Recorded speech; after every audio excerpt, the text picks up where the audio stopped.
Today we're going to brew a Schwarzbier, and the most important thing about a Schwarzbier to remember is that it's a dark beer, but it's not a very roasty beer, it's a very slightly roasted beer. So in order to brew this beer, what I'm going to do is I'm going to keep my dark grains out of the mash, and I'm going to add these at the very end. That's really going to be the main the key thing here with this recipe. Now, the recipe that I'm using is the one on Radical Brewing on page 113, which is basically 9 pounds of Munich malt and a pound of Pilsner. And then the only difference between that recipe and mine is that I ended up getting Hallertau hops, 2 ounces of these. So I'm just going to change the hops. I couldn't find the spalt hops in here. And the other difference that I'm going to be doing is for the yeast, I've got 2 vials of German lager yeast. Now, I'm actually going to just add 1 vial to begin with, and I'm going to be krausening this beer. So this will be possibly the first video I think I showed where I actually show this procedure. A lot of people have been asking me about krausening beer. So this is the video where I'm going to show you how to do it. Let's get started. So I start out by adding all of my grains. Again, this is only the light grains, so all your Munich and your Pilsner malt only. Keep all the dark grains out of this beer. And then I'm gonna do any salt additions as necessary. I think I did this half and half of a teaspoon of calcium chloride and gypsum. And then I just started mashing in or doughing in my strike water. Basically brought my mash to a temperature of about 110 degrees, so that's where I doughed in. So after about 10-15 minutes, I checked my pH, and once I figure that I'm within the range, then I can go ahead and start pulling out grains and start my first decoction. My first decoction is again thick, so I want to pretty much drain as much wort out of the grains as I can. And then I'm just going to do a starch to sugar conversion at a temperature of about 158 degrees on my first decoction. So I'm going to do that for about half an hour. And then at that point, I just started boiling the grains. And I did this for about 20 to 25 minutes. Really what I'm looking for is for the grain to just look soft. And at that point, I added that back into the main mash.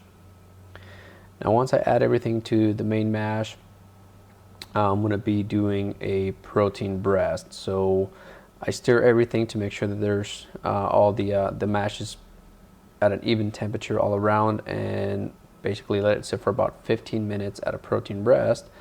And at that point I just started pulling out my second decoction. Now for the second decoction, I'm pulling out as much grain as I am wort, so it's fairly medium. And again, I'm going to do a starch to sugar conversion with this one as well, about 158 degrees for about 20 minutes, and then I started to boil this. Now when you're boiling your second decoction, so you have more water, you don't have to worry about grain scorching as much. And at that point, once you're done boiling those grains, you add everything back to the mash, and you want to get to a temperature of about 150 degrees. Now to make sure that I didn't go over, I had to keep some of my grains out. But as my temperature started to go down, then I basically just finished adding the other grains, and I just let the mash sit at a starch to sugar conversion rest for about 20 to 25 minutes. While that's resting, what I did is I took my de-bitter black malt and I just grinded this much like coffee, so it's like a fine consistency. I just used my magic bullet.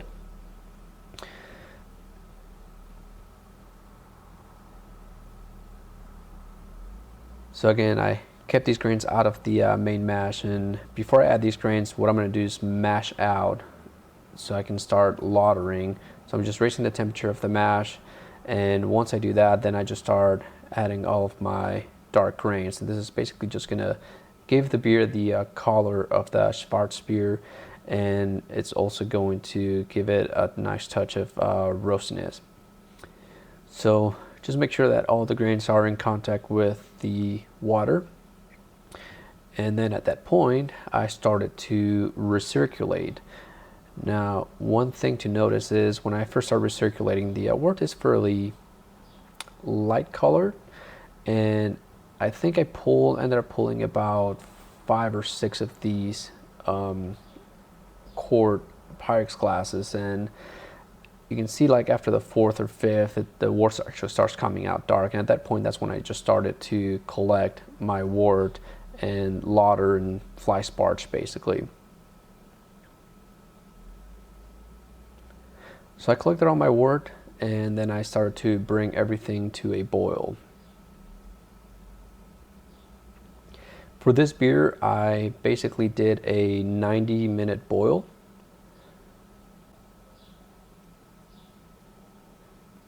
Now I'm just showing a little time lapse of what the hot break looks like. Anyways, I boiled for about half an hour before adding my hops. So again, 2 ounces going in at 60 minutes.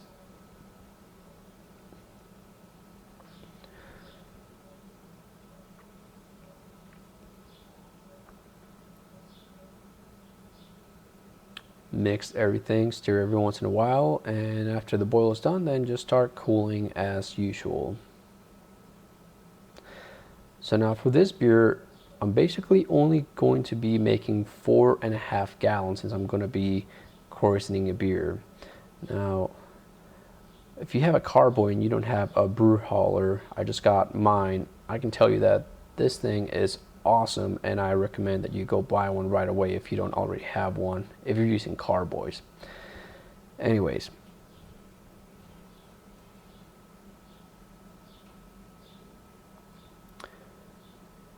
so after we pour everything in, wort's already aerated, then just pitch your yeast. Again, I'm just pitching the 2-liter starter from 1 vial of yeast.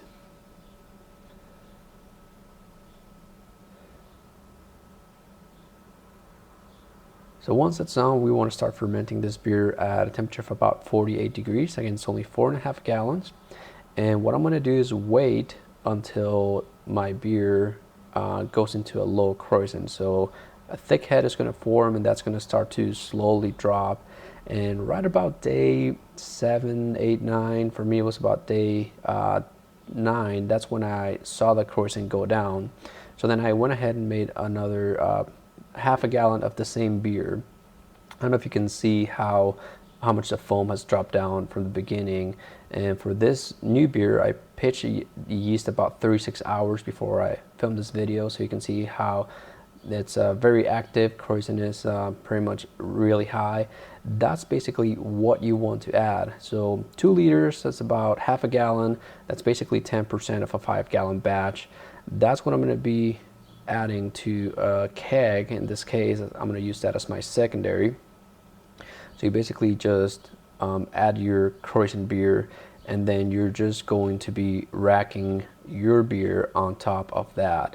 So the beer in this case was fermented down to about 1020. So it wasn't fully fermented, but the new yeast should finish fermenting the beer. So at this point, I'm basically just going to transfer all my beer into the keg, and I'm going to leave the beer sitting for about 2 weeks. And at that point, I'm going to either bottle or keg this beer. So I haven't decided which one I'm going to do, but in about 2 weeks, I'll basically do that, and then I'll let you guys know what the results were.